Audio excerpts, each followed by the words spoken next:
আসসালামু আলাইকুম। দেখেন প্রবাসীর জীবন কত সকালে আমরা কাজে বার হইছি। দেখছেন এটা হইলো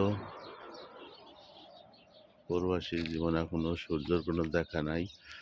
ফজরের পরই বাইরে গেছি, কাজে যাব। এই হইলো সৌদি আরবের কাজের, কেবল ভোরে কাজে না গেলে কাজে নেয় না, গাড়ি পাওয়া যায় না।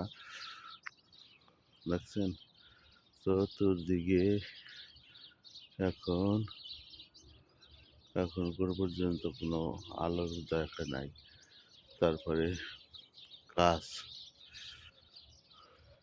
এটি হলো প্রবাস।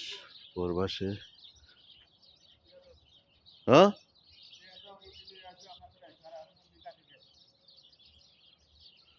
প্রবাসা এই যে দেখছেন আমরা কাজে যাইতে আছি, রোডে গাড়ি এখনো বাতি নিবে নাই। ওকে।